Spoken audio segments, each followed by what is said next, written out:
Aprendamos economía. La economía del siglo XXI. Propuestas, análisis y temas relacionados en tu propio idioma. Aprende con los expertos. Aprendamos economía. Las finanzas en la universidad del siglo XXI. Hola, ¿qué tal? Buenas tardes. Estamos en su programa Aprendamos Economía, como dice su eslogan, la economía del siglo XXI. Y estamos transmitiendo desde su canal 35 aquí en TV UJAT, en las instalaciones del SECOM.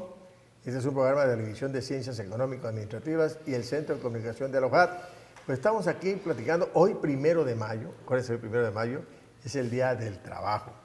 Un día que nosotros tenemos que recordar, pues todos los que trabajamos y hasta los que hoy ya no trabajan, pero por razones diversas. Antes de continuar, permítanme presentar aquí a mis amigos que me acompañan y tenemos una invitada de lujo que al rato la presentamos. Bolívar. Sí, igual, buenas tardes. Efectivamente, un programa de lujo con una invitada de lujo.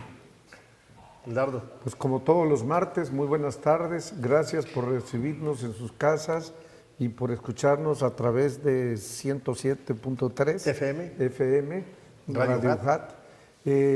Bolívar, te perdiste hace 8 días. Sí. Qué bueno que tu salud Ya se recuperó, tuvo una reacción inmediata. La verdad sí me perdí. Sí. Qué bueno Pero sí le vi. Sí. Qué bueno y qué malo que no estuviste con nosotros. Bueno, porque estabas enfermito y ya te recuperaste, ¿no? Y eso es lo importante. Bueno, ya estamos aquí de nuevo con el programa. Al rato presento formalmente a la doctora Concepción Reyes de la Cruz. Al rato hablamos un poquito con ella porque vamos a hablar de un tema bastante interesante que aquí nos trae la doctora. Pero sí quiero hablar un poquito acerca del 1 de mayo. Es una fecha que todos tenemos que recordar porque todo se deriva de una conquista laboral. Prácticamente en Estados Unidos se inicia todo este movimiento, pero tiene sus antecedentes mucho más atrás, pero como tal se origina en una conquista laboral en los Estados Unidos y una lucha de los trabajadores, y este presente que ha grabado para siempre esta lucha del trabajo, de las jornadas de labor y de lo que ha conseguido el trabajador en cuanto a su bienestar como obrero. Es decir, sus jornadas más cortas, sus servicios de vivienda, prestaciones y demás, que ha ayudado en esto. Pero ¿saben qué? Tenemos un teléfono en el estudio, el 358-1596. Llámenos aquí y nosotros escucharemos y leeremos todos sus mensajes, opiniones y sugerencias. También estamos en el canal 9 en cable y, como decía el maestro Hilar hace un rato, en el Radio UJAT, en el 107.3 de FM, recibimos sus llamados. ¿Qué les parece? Por internet también estamos www.ujat.mg. Bueno, ¿qué les parece este día 1 de mayo? Es un interesante día que recordar brevemente. Sí, yo creo que vale la pena para los que nos están viendo y escuchando por radio, que este día surge de un movimiento de obreros en Chicago en 1886. Su demanda principal, ¿cuál era? La reducción de la jornada de labor a 8 horas. De 16 a esos mártires de Chicago, como se conoce. Así es. En 1892, un congreso de obreros socialistas en París propusieron celebrar todos los días 1 de mayo el Día del Trabajo. Curiosamente, se celebra a nivel mundial en la mayoría de los países, pero en Estados Unidos no se celebra el 1 de mayo, se celebra el primer lunes de septiembre como el Día del Trabajo. Pero al final de cuentas también lo celebran como nosotros. Lo celebran también. Hoy muchos no están trabajando porque es un día festivo, pues se quedan en casita. Otros están trabajando, como el comercio siempre no suspende, ni nosotros también estamos trabajando aquí el día de hoy.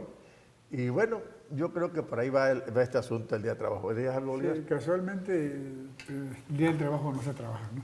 Pero sí es cierto, muchas conquistas laborales se han aparte de la reducción de la jornada de trabajo, muchas prestaciones que ha venido ganando el obrero en sus percepciones, que también ha contribuido pues la presión que han hecho. Y no hay que olvidar que en México posteriormente, ya en el siglo pasado, a inicios del siglo pasado, Río Blanco, Cananea, también se incorporan a este proceso en su lucha por el derecho a huelga y también por la jornada laboral. Bueno, yo creo que ese principio del derecho a huelga de los trabajadores, esa es la historia. Muy bien. Bueno, hasta el día de hoy. Hoy es un día de no laborar porque se celebra el Día del Trabajo, aunque nosotros estemos trabajando aquí en el canal. Bueno, continuamos con la parte importante. Yo creo que vamos a hablar un poco acerca de esto. Acuérdense que tenemos una invitada aquí de nosotros, la doctora Concepción Reyes de la Cruz.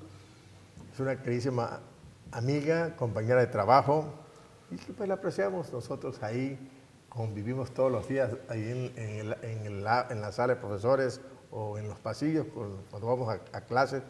La doctora es licenciada en Economía, es maestra en Planificación de Desarrollo Regional, es doctora en Ciencia en Planificación de Empresas y Desarrollo Regional, integrante de la Comisión Académica fundadora de la carrera de Economía en 1985. Actualmente es coordinadora de la Académica de la Maestría en Ciencias del Desarrollo Regional, que se imparte en la DACEA, UJAT, y líder del Cuerpo Académico Consejo de Desarrollo Local Sustentable de la DACEA, y profesora, actualmente es profesora e investigadora también de ahí. Tiene una larga trayectoria la maestra y la doctora. Digo maestra porque da clases con nosotros en la vida pública y sobre todo en la vida académica aquí de la UJAT. Doctora, bienvenida al programa y este es su casa, su programa Aprendamos Economía. Gracias, pues encantada de estar con ustedes, sobre todo en esta labor que pues ya tiene tiempo. He estado aquí en otras ocasiones hablando de otros temas, pero esta tarde pues encuadra muy bien el Aprendiendo Economía porque pues en la cotidianidad están apareciendo nuevas formas de ejercer la economía. Entonces, pues hoy vamos a platicar un poquito acerca de eso. Gracias. Qué bueno que estás con nosotros.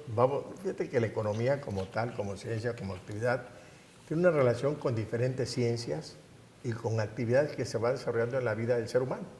Y precisamente sobre esta parte vamos a hablar de un tema bastante interesante que tiene que ver con la economía colaborativa. La economía como tal, como decía hace un ratito, doctora, tiene relación con muchas actividades del ser humano, muchísimas. Y hoy hay un término bastante importante que tenemos que manejar con respecto a la economía, la parte colaborativa. Explíquenos usted a este grupo, como usted venimos a aprender economía, en el caso de qué es la llamada economía colaborativa. Bueno, algunos pues ya dicen está de moda, ¿no? Entonces, sobre todo por la utilización de manera intensiva de la tecnología.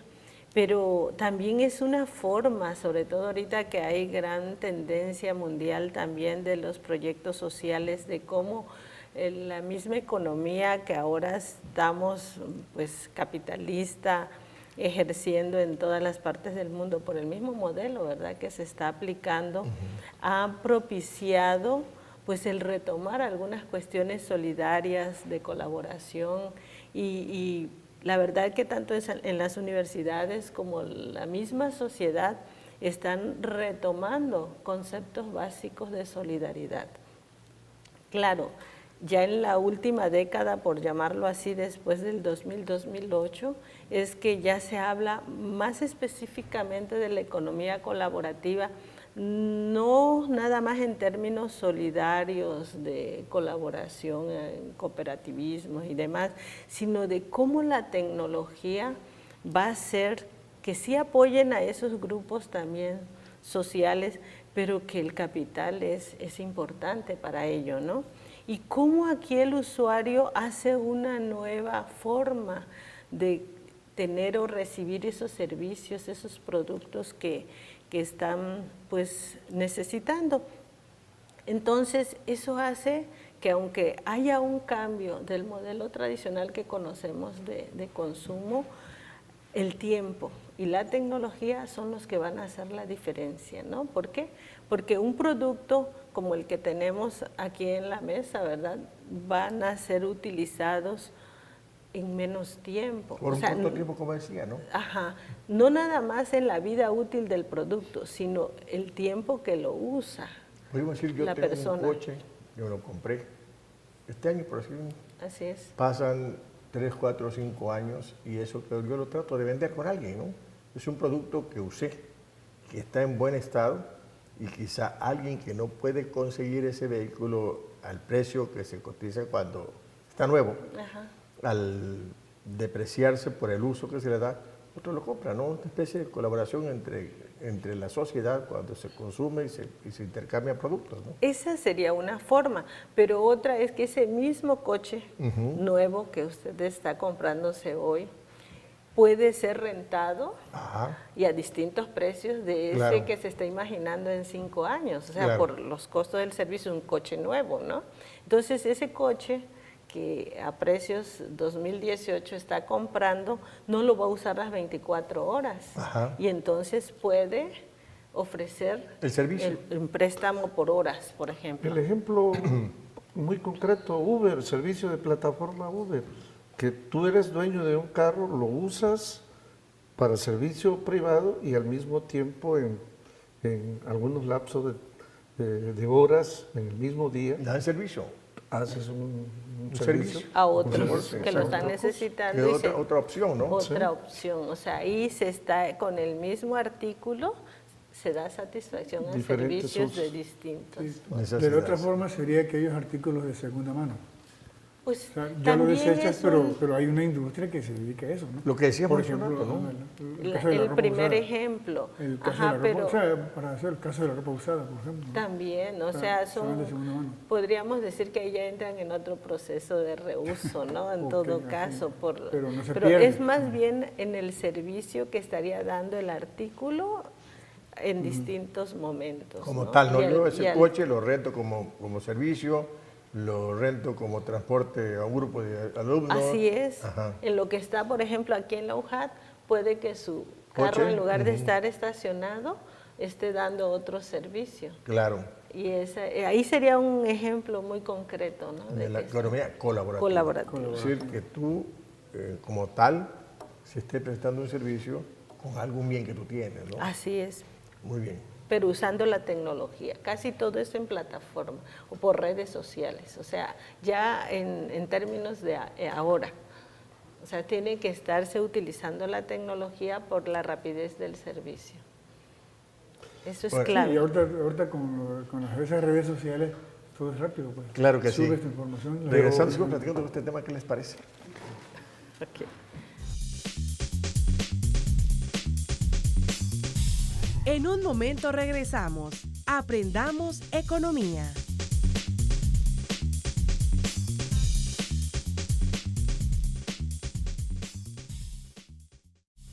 Continuamos en Aprendamos economía. Ya estamos de regreso con su programa Aprendamos Economía. Estamos platicando con la doctora Concepción Ríos de la Cruz, pero aquí estamos en el estudio y tenemos un teléfono. El teléfono es el 358-1596. Estamos hablando de un tema bastante interesante de la economía colaborativa. Un ejemplo muy importante que acabamos de ver por el caso de los vehículos, ¿no? De que si estás tú 8 horas o más en tu oficina o en tu lugar de trabajo, puedes tener un servicio en algún lugar. En el caso de los servicios de taxis, que no tienen ninguna leyenda de taxi, pero que se afilian a algunas empresas, como comentaba Nato hace un rato, y que puede servir. Doctora, seguimos platicando con usted sabrosamente este tema de economía colaborativa. ¿Sí, algo, estamos aprendiendo. Sí, como no, o sea, creo que esta forma de uso, de potencializar el uso de los bienes y servicios en un mercado, como dice la doctora, con la introducción de las nuevas tecnologías se facilita. Doctora, ¿conoce usted en nuestra universidad que se haya hecho algún planteamiento de algún proyecto específico donde lo podamos enfocar exactamente a este tema de la economía colaborativa? Bueno, como tal, así un proyecto o una convocatoria para economía colaborativa no lo conozco así, pero sí estamos trabajando en las comisiones de las distintas divisiones académicas en la universidad las innovaciones en proyectos desde hace ya algunos años. Entonces, ¿por qué? Porque el emprendimiento no es nuevo, y más en nuestra DACEA, como luego le decimos de cariño, desde el 94 se echa a andar una actividad de formación de emprendimientos. Pero ya digamos en los últimos 5 años hemos tenido la fortuna de que han sido de la división dos chicas o 2 proyectos pues reconocidos en un concurso estatal que se lleva a cabo anualmente. La primera de ellas fue como una empresa tradicional, el retomar estos conceptos, pues le da el cambio, ¿no? Y fue una lavandería en línea, por ejemplo. Ya se está usando la tecnología. Ya. ¿Aquí en Villahermosa? Aquí en Villahermosa. Y de hecho, sí, y la está echando a andar. O sea, era una alumna. Entonces, y bueno, es un nuevo concepto. ¿Por qué? Porque tiene que ser a través de una página web donde les ofrecen el servicio, van al lugar, a la oficina o domicilio donde ustedes estuvieran o el usuario lo indique, y se está aprovechando también el tiempo. Está trabajando y llegan por su prenda, elige desde que solicita el servicio todas las características que quiere con la que sea tratada su prenda. En fin, una idea ya innovadora que es a través del uso digital, ¿verdad? Para que se dé el servicio. Y más recientemente, ya con un enfoque un poco más social, pudiéramos decir, otro equipo también ganó, fue reconocido, pero era una plataforma, es una plataforma en la cual se apoya a culturas de belleza. Principalmente era, ¿por qué? Porque al comprar y colaborar en grupos, ustedes saben que es para jóvenes y mujeres principalmente, como grupo vulnerable que no tienen un empleo establecido, y no todas tienen la fortuna de tener su empresa como estilistas, ¿verdad? Entonces el estar consumiendo artículos y demás ya en grupo, pues fue una novedad ya con un enfoque social. O sea que en la universidad no solo estamos trabajando los proyectos tradicionales, sino se está en el quehacer cotidiano, pues trabajando todo esto del emprendimiento y sobre todo cuál es la necesidad de esos bienes y servicios que la población en general necesita, y no nada más local. ¿Por qué? Porque así como ponían de ejemplo en la sección anterior los servicios de renta de vehículos, aquí también hay otra empresa que más adelante tal vez en los ejemplos comentemos, que es las nuevas formas de startup de empresas, como es la de Airbnb, donde si tiene una habitación que rentar porque sus hijos ya estén fuera, por ejemplo, le puede estar dando uso. Pero eso aquí en Villahermosa se está dando, ya muchos están ofertando eso. Que se renta recámara para jóvenes. Para jóvenes y para turistas y para todo. Y todo es en plataforma y le facturan y todo. Entonces, esto que ya en la cotidianidad estamos observando aquí, pues los jóvenes también lo están viendo, y con la internacionalización que tiene la universidad, pues muchos han estado fuera, vienen con proyectos de tesis, no se queda nada más en esa inquietud, algunos quieren ya incursionar en esto. Entonces, la universidad sí está formando y está pues con los muchachos tratando Estamos de al avanzar. día. En la vanguardia. Sí, la vanguardia. Estamos Sí. en la vanguardia. Sí, en ese término me sale una duda. Sí. ¿Cómo voy a identificar la economía colaborativa y el consumo colaborativo? Porque estamos hablando de esta parte, bueno, me queda claro el del carro, ¿no? Porque ya yo he visto muchachos que compraron su carro, lo tienen en Uber, hacen la aplicación, bajan la aplicación, dicen, me dejan en la universidad, trabajas, me vienes a buscar, me llevas a la casa y sigue. Bueno, yo creo que aquí estamos... Para esto, porque por ejemplo, nuestro concepto de mercado, ¿no? Si yo hablamos de que siempre estuvimos muchos años allá como algo físico, pero ahora ya eso ya no existe. Ahora todo es... Pues ya, de hecho, el espacio, cuando uno definía un territorio, antes pensaba en ese territorio sí, en esa físico, parte, ¿no? Y sin embargo se sigue refiriendo al espacio también físico, pero satelitalmente hablando, por ejemplo, ¿no? De manera virtual, y hasta para los servicios, por ejemplo, usted Si ahorita compra un producto en China, le van a dar el seguimiento dónde viene su producto, por ejemplo, y eso lo puede estar checando cada 2 o 3 horas si quiere, ¿no? Así es, así es. Entonces, de manera que la tecnología aquí va suplantando el trabajo. Fíjese bien, con una aplicación, por ejemplo, del banco, ya no tienes que ir allá. Desde estás toda la operación. Desde los teléfonos. Ya no tienes nada que ir allá. Así es, pues es que desde los 80 se vienen dando los cambios. El hecho de que ya no se estuviera produciendo conforme a la oferta y cambia a que se produzca en función de la demanda, prácticamente quien define qué se produce y cómo se produce es el usuario. Porque si no hay demanda para ese producto, pues no se estaría, o servicio, ¿no? En este caso.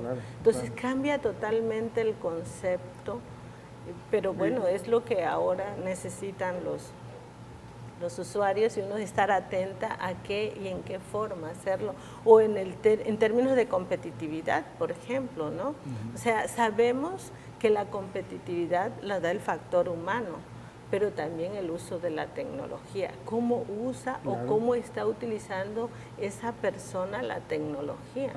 Entonces, aunque cambie el sistema productivo, bueno, yo soy partidaria de que siempre se requerirá la persona como creatividad. O sea, no se elimina. Porque realmente existen algunos ejemplos sobre este tema que sin saber lo estamos haciendo. Quizás algunas familias lo están haciendo, ¿no? Pero así visibles, algunos ejemplos que vamos a hablar, doctora, de economía colaborativa. Bueno, ya de hecho nos adelantamos con los ejemplos que mencionábamos de la renta del carro, de la renta de las habitaciones, inclusive pues en las páginas vienen, voy a agarrar mi acordeón, pues son empresas transnacionales que luego uno encuentra. Ya les mencionaba la de Airbnb, que es un mercado comunitario online para servicios de habitación. Hay otra gastronómica donde dice aquí que cocineros expertos o no expertos ofrecen servicios de cómo están interactuando y poder compartir, sobre todo con estudiantes o los que tienen el gusto por aprender a cocinar. Sí, a cocinar. Entonces o la que estamos también ya muy acostumbrándonos, que ya lo decía el maestro Bolívar, a un servicio de taxi, ¿no? Y que yo veo y estoy viendo en cuántos minutos viene. Claro. Y que aquí pues no estamos para hablar de qué empresa, porque ayer veía en CNN cómo está entrando a México ya otro competidor de Uber, o sea, ya tenemos 3, o sea, los más conocidos, uno dice un Uber, pero hay 3 empresas compitiendo en nuestro territorio mexicano. Aquí, el más famoso es Uber. Para lo mismo. Pero aquí en Tabasco tenemos el Rosa. También, aunque todavía creo que le hace falta el tener el servicio tecnológico que de lo que hoy nos ocupa aquí estar, pero como lo que mencionábamos de ese ejemplo de la chica que gana con esa plataforma para ofrecer servicios a las culturas de belleza, estamos hablando de un mercado local, maestro.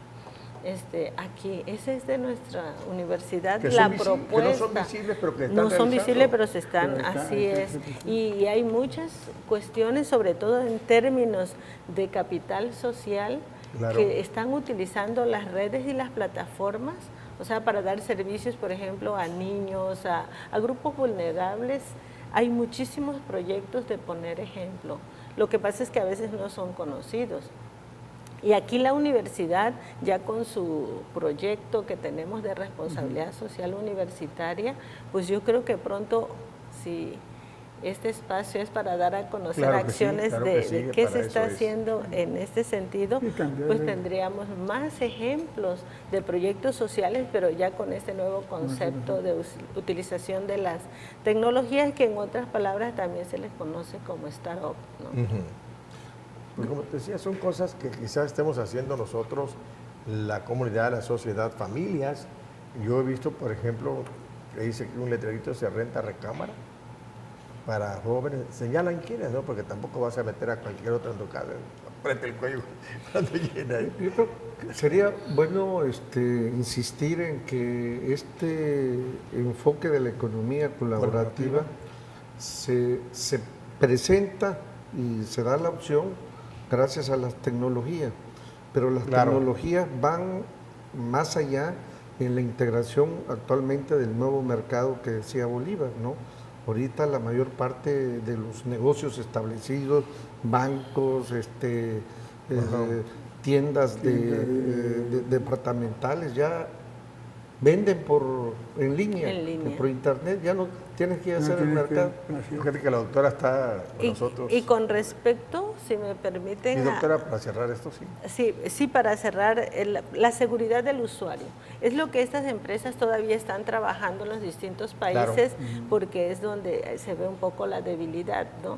Pero, sin embargo, no meten a cualquiera a su casa. Claro. Le piden una serie de documentos digitales que tiene que mandar antes de que entre a la casa. Y puede que se tienen el derecho a decir no es aceptado, no se le da el servicio. Doctor, le agradecemos sinceramente que estaba con nosotros, se fue el tiempo cortito, pero por mucho más sobre estos temas de economía colaborativa, le agradecemos infinitamente que ha estado en el programa Aprendamos Economía y esperemos que en otra ocasión. Gracias a ustedes, espero que pronto.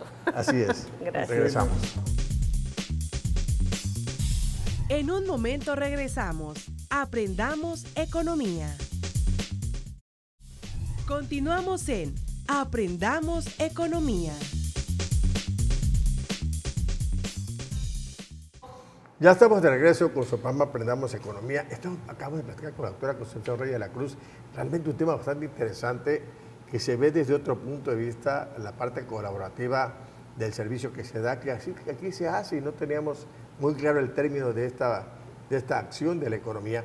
Pero hoy entramos a platicar en esta segunda parte del programa acerca de una situación bastante triste en algunas familias, en otras no, la situación de la vivienda en México.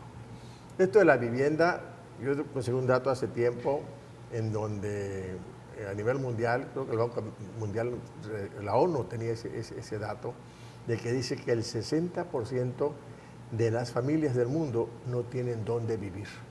No tienen dónde vivir. Y que prácticamente estas personas, estas familias, no tienen dónde. Yo veía un dato en Hong Kong, en China, que familias que viven en una barcaza, donde duermen, hay cocinan, Ese es el gran problema de la humanidad, el dónde vivir.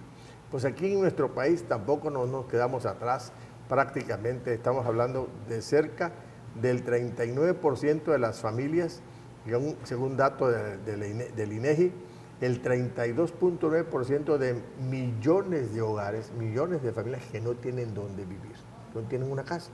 Y a raíz de ese análisis que hacemos nosotros, de esa investigación que hacemos este grupo de miembros de este programa Aprendamos Economía, nos atrevemos a analizar esta situación de la vivienda en nuestro país. Tienes un antecedente que va desde que se crea en 1925 la Dirección de Pensiones Civiles. En 1933 se crea el Banco Hipotecario, y en el 54 la primera ley condominal. En el 63 el Banco de México maneja un fondo de financiamiento para la vivienda, el FOBI. Y luego en febrero del 72 el gobierno obliga a los patrones a crear un fondo, lo que se llama Infonavit. Y luego se crea el Fideicomiso Internacional para la Ciudad de México. Y así vamos nosotros viendo que el gobierno de alguna manera tiene interés en que la gran mayoría de las familias de este país pues tengan una vivienda, como decían por ahí los políticos, una vivienda digna. Obviamente que se han ido reduciendo los espacios y que a veces no se vuelve digno porque quieren que vivas en un espacio de 8x8, toda una familia. Pero en fin, al final de cuentas el gobierno ha tenido interés en crear organismos y fondos que contribuyan a la vivienda en nuestro país. Compañeros, amigos, está en la mesa este tema de la situación de la vivienda en México. Sí, en programas pasados tratábamos de diferenciar entre el desarrollo económico y crecimiento económico, ¿no? Ajá. Y veíamos que una parte era cualitativa y la otra era cuantitativa. En esta parte del desarrollo económico, una de ellas precisamente importante es la vivienda, ¿no? Claro. La vivienda y precisamente se dirían, no sé, aparte del confort, primero importaría la tenencia, ¿no? Del Claro. conjunto de familias, cuántos tienen, y se va desagregando hasta ver el confort, ¿no? Tienes la vivienda, pero de cuántas recámaras, ¿no? Y así se va para que se vea el confort, ¿no? Eso es desarrollo económico. Yo les quería pasar, analizamos el INEGI con sus cifras y la verdad que es alarmante que 32.9 millones de familias no tienen una vivienda. Familias, sí, no tengan Multiplica vivienda. cuántos miembros son por la familia promedio en México. 3, 4 miembros, ¿no? Más o menos la familia, por 32 millones. Entonces, ese grupo de personas no tienen dónde vivir. Algunos rentan alguna habitación, alguna vivienda, ¿en qué condiciones? ¿No? Entonces, es alarmante la situación de la vivienda en nuestro país. Pilardo. Bueno, todos sabemos que la vivienda, como otros derechos, pues son derechos que están consagrados en nuestra Claro. Constitución, pero quedan como simples derechos. Sin embargo, hay que reconocer el esfuerzo que se ha hecho Así es. desde los 70 hasta nuestro día, la respuesta que ha dado el Estado mexicano a través de la política de creación de vivienda, por de alguna manera reducir esta situación y darle una salida a este famoso derecho. Fíjate que revisando, lamentablemente, nuestros datos muchas veces se limitan a la información ya dada, pero las actualizaciones se rezagan Sí, mucho. sacan mucho.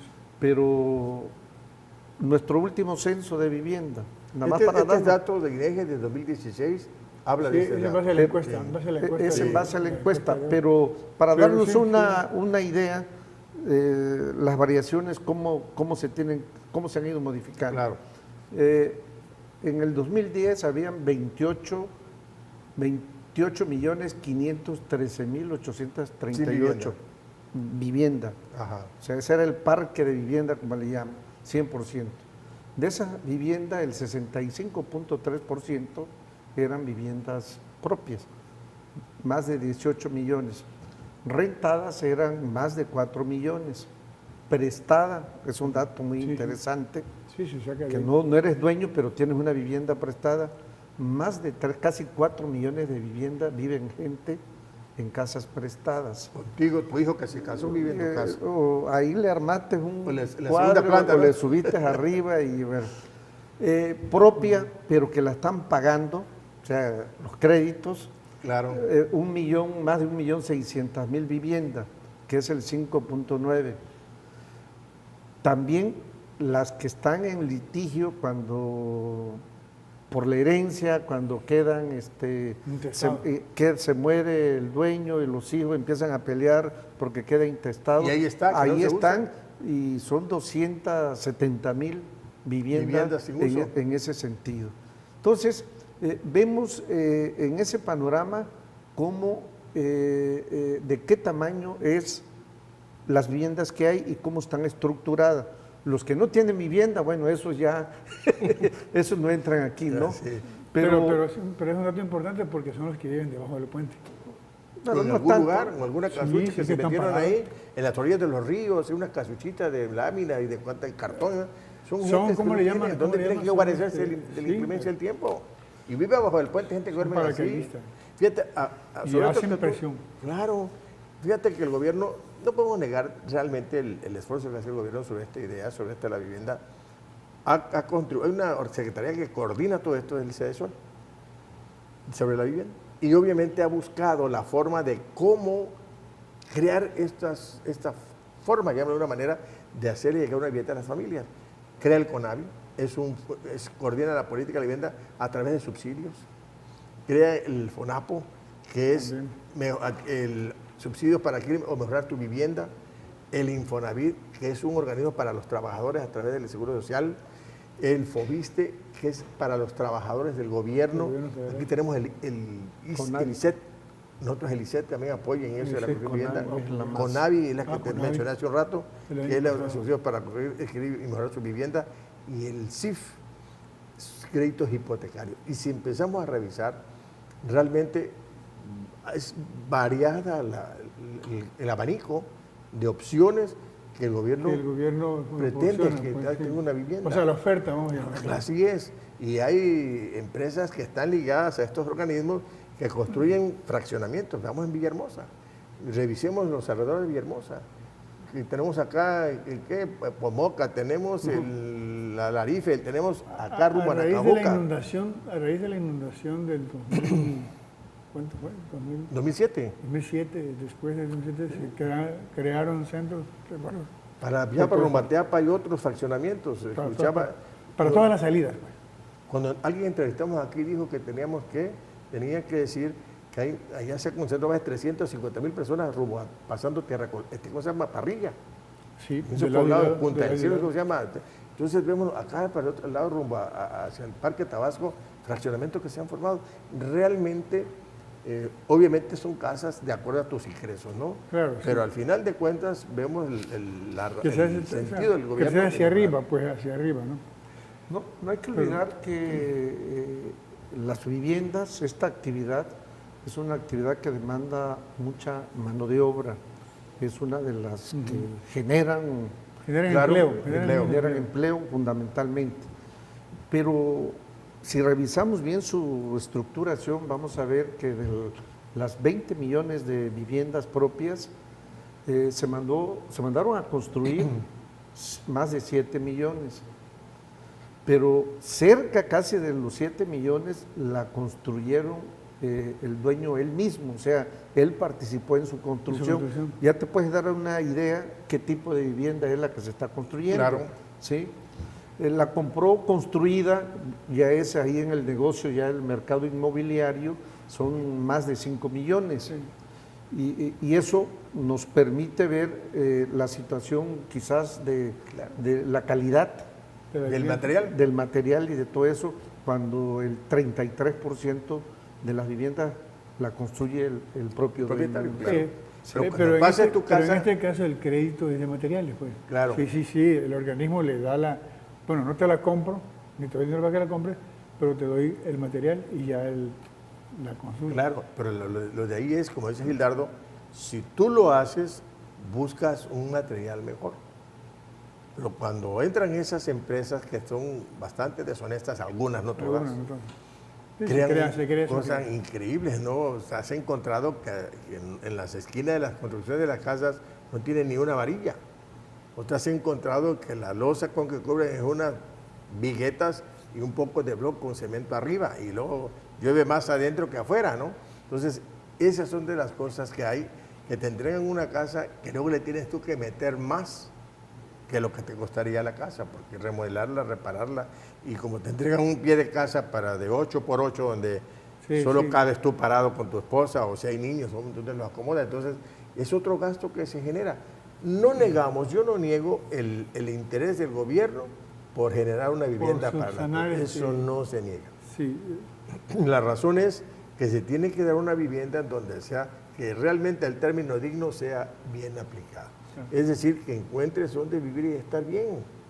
Hay ahora un sistema de vivienda que dieron cuando la inundación, que mucha gente mandaron para esa zona de rumbo a Parrilla, en donde me platicaba una amistad que la pared esta coordina con ella, con la otra casa, es la misma pared, y no hay ni privacidad, me decía ella, o a veces escucho los pleitos de la pareja que está allá y otra cosa más que escucha, me dice ella. En las horas de la noche que hay silencio, dice, ¿vieron usted, don?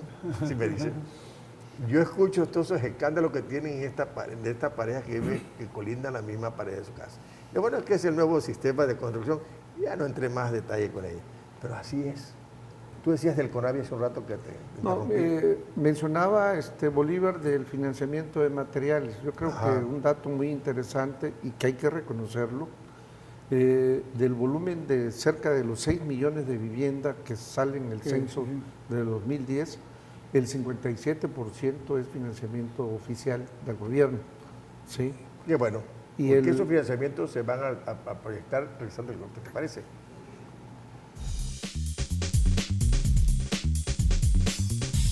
En un momento regresamos. Aprendamos economía.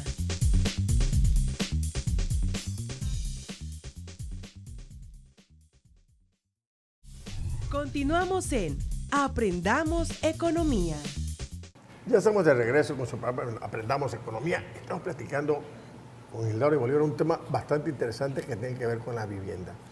Un tema que a todos, por lo menos a aquellos que no tienen dónde vivir, pues les debe interesar. Los que trabajan en la entidad privada, está el Infonavit, los que trabajan en el gobierno está el Fobiste, en fin, el gobierno tiene un abanico de opciones que pueden contribuir a la vivienda. Nos quedamos contigo, Gildardo, que te interrumpas un momentito. Así del financiamiento, cómo está configurado, ¿no? Decíamos que hay que reconocer que la política de vivienda, como es un derecho en nuestra Constitución, bueno, el Estado es quien asume como principal promotor de vivienda, el 57% en el 2010, claro. Es el que promueve el Estado el financiamiento.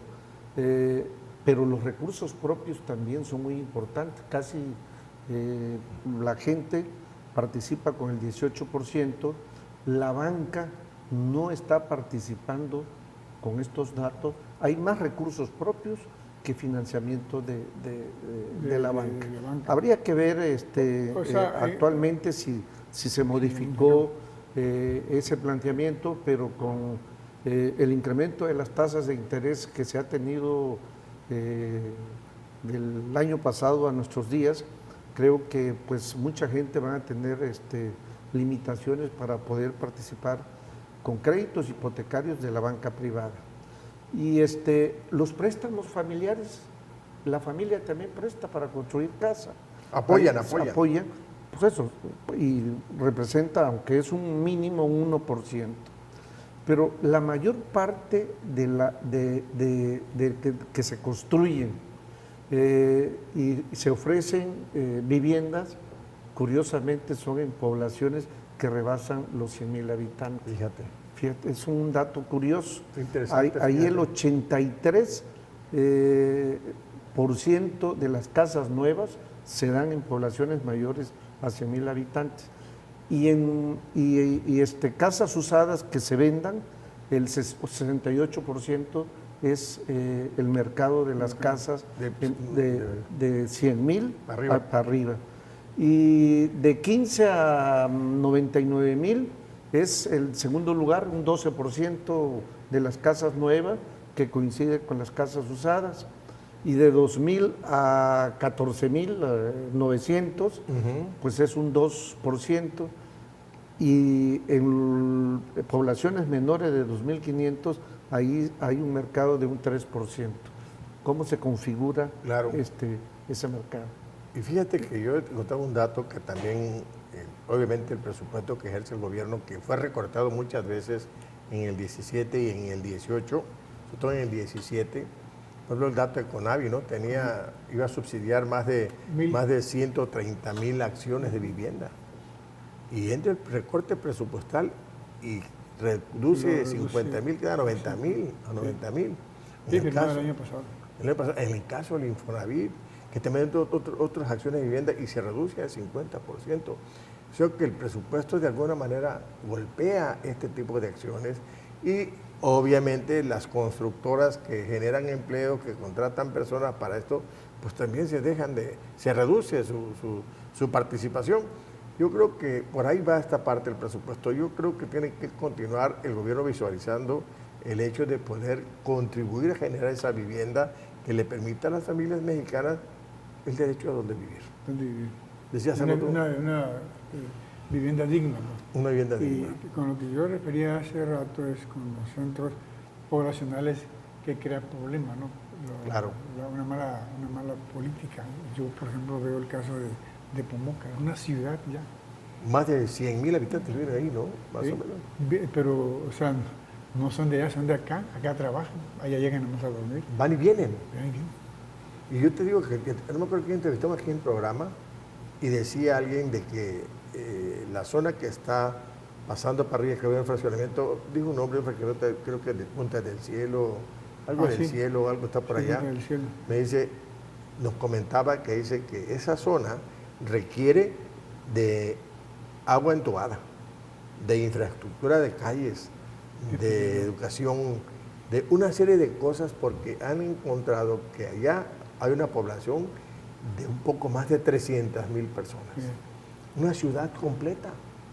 Hablando de esa necesidad que hay. Y carece de... Claro, carece de eso.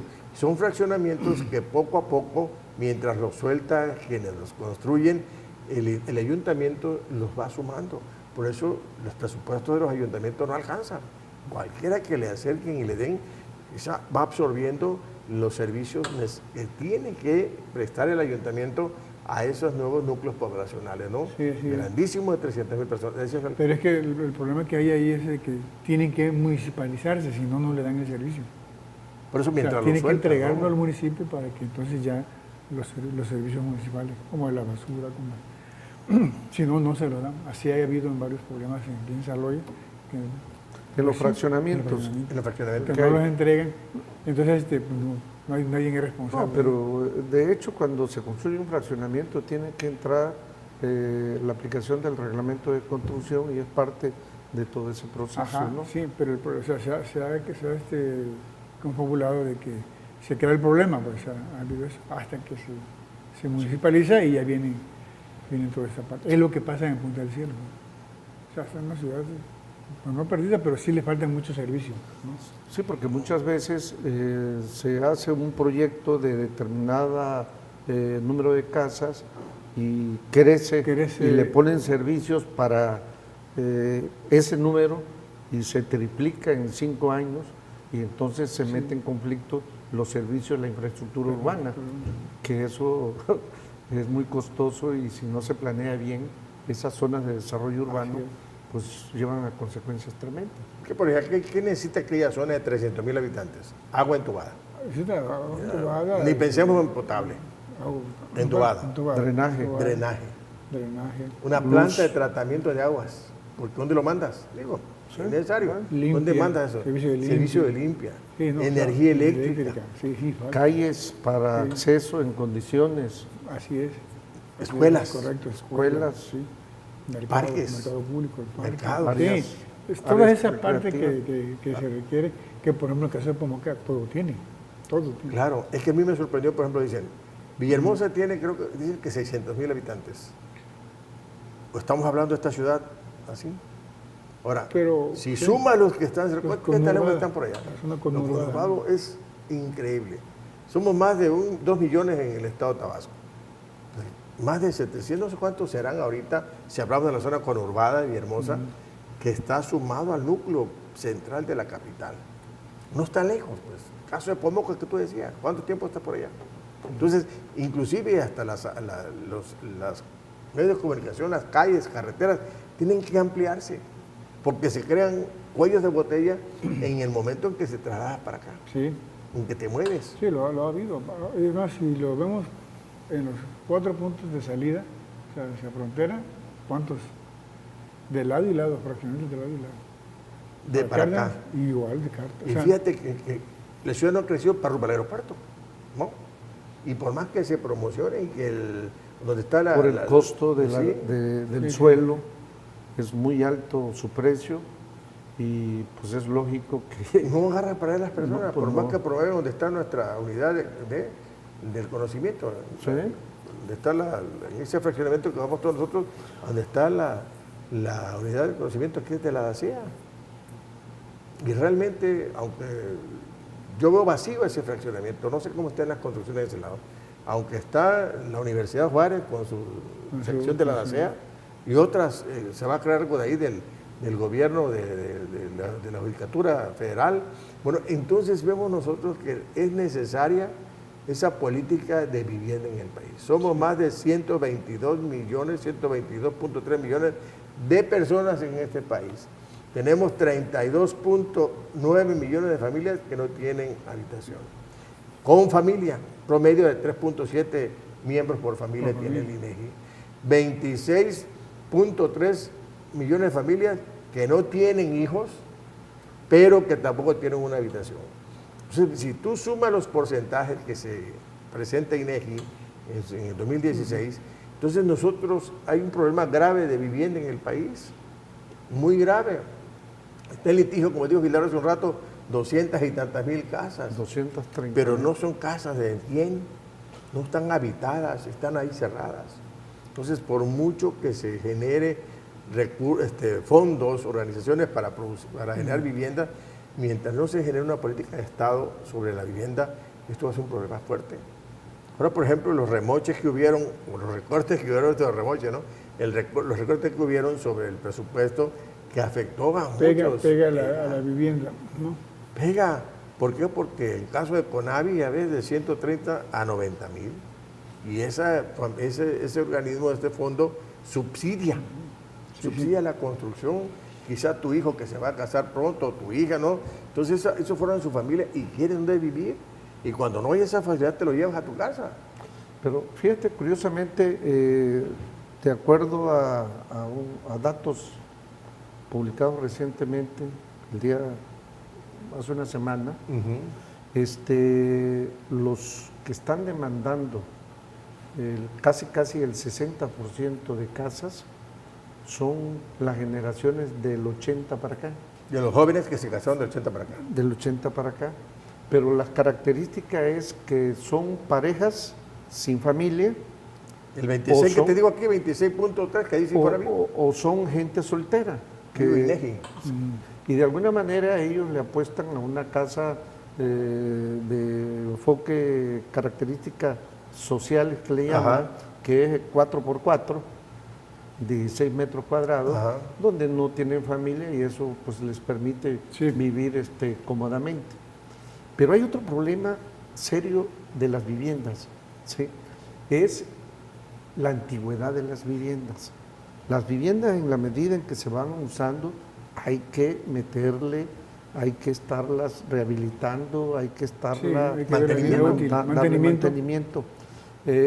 Hay viviendas, por ejemplo, que pasan más de 30 años, casi es el 25% de los 28 millones de viviendas. Sí. Pero nueva que podríamos decir son las que tienen hasta 5 años, que es el 28%, pero la mayor parte tiene problemas serios. Qué bueno, hombre. Oiga, es un tema bastante interesante, pero llegamos al final del programa. Realmente le agradecemos su asistencia y que nos sintonice. Nos vemos el próximo martes en Aprendamos Economía. Agradecemos a los de cámara, a Viole, a Carlos, a nuestro Carlos de Máster y a todos, a Samuel del micrófono y a todos los que hacen posible para Aprendamos Economía. Hasta pronto. Esto fue Aprendamos Economía, las finanzas en la universidad del siglo XXI.